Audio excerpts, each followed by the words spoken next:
All right, welcome back to Mostly for Mom. How you doing, Mom?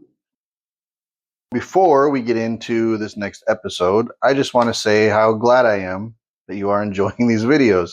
It's pretty much just a learning curve for me. I'm learning how to edit videos on the fly, which is a good thing, something I've been wanting to learn to do for a while. I'm learning to do that, but as long as you're enjoying it, even in these rudimentary stages, it makes me very happy. So we're just going to keep on going and see where it leads, I guess. So we are going to do shepherd's pie, as I believe you already know. Shepherd's pie, I mean, I know it's not something that I don't think you used to make it. Maybe you did once, I don't know. But it's something that I've made several times. And typically, when I make it, I use ground beef. And actually, where Kathy and I have worked in most of the communities across the country, that's generally how it's done. It's done with ground beef. It can also be done with like cubed meat as well.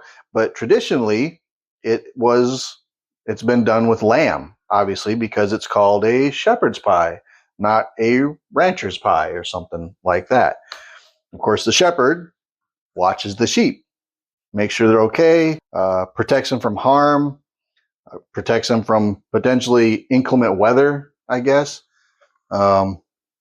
Inclement, well, that's bad weather for any of our monosyllabic viewers out there. Don't you think, isn't monosyllabic such an awesome word? It's so ironic, right? Anyway, that's something you can reflect on in your own time, because obviously it has nothing to do with shepherd's pie. Although I have heard people say that at times they think lamb can taste irony. That's stupid. Anywho, where was I? The shepherd, right? So protect the sheep from bad weather, or perhaps the shepherd may have to protect the flock from predators, right? There could be a pack of hungry wolves stalking the sheep. So it is very critical that the shepherd do everything possible to protect the sheep. It's a very, very important job, because I believe that there's always a place for all of God's creatures, right next to the mashed potatoes and gravy. Just like this leg of lamb, which we had done in the past and had some leftovers that we did not want to go to waste. So I decided that I would go ahead and do a traditional style shepherd's pie, because I'd never done that before. Usually I use beef. But before we go any further, I should say too that this was done before I ever had the idea to do these videos like this.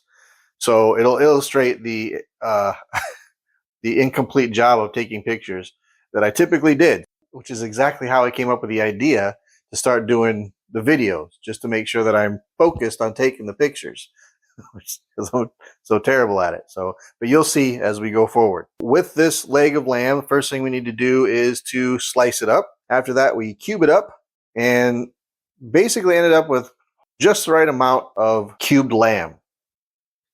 And now here you see we have the potatoes. Those are going to go on the top. And yes, there is a store-bought container of mirepoix back there, because I cheated this time around. I did this kind of on a spur of the moment. So we mix that all together, the mirepoix, the peas. There's also a gravy in there. I made probably a beef gravy, I'm sure is what I did. But you can't see it because I didn't take any pictures of it. So we have just this picture of a pan of, you'll just have to assume all that stuff is in there, all put together, ready to go. All right. After that, we get the mashed potatoes ready. How about that? Magic. They're already ready. You don't even see it happening, do you? Of course not. And why? Because I didn't take any pictures. But you take those mashed potatoes, you put them on top of the mixture of the lamb and the gravy and all that good stuff. And then what I like to do is I kind of use a fork to kind of wisp up the mashed potatoes so they get a little crispy. But then we put some cheese on top, and then you put it in the oven, and we bake it off. Did you see me put the cheese on there? No. Why? Because I didn't take any pictures. So anyway, and it turned out really well. And it would be really cool if I had not just sat down and ate it and didn't even think any further about taking pictures, but that didn't happen either. So what I had to do was I used a combination of artificial intelligence nanotechnology, and ultra high resolution quantum digital pixelization inhibitors and other sciencey sounding stuff to produce an approximation of what this delicious shepherd's pie may have looked like on a plate. So here you go. Now I know, there's a little bit lost in translation, I'm afraid, but I think you get the general idea.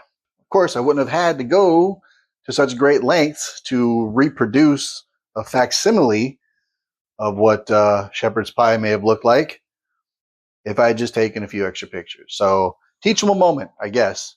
But there you go. There's another one for you, Mom. This is a short one. Don't worry. I know you're waiting for some other meals. They're coming. Anyhow, I'm glad you're enjoying it. Hope you like this one, and just stay tuned. I got you for the next one, Mom. Love you. Talk to you soon.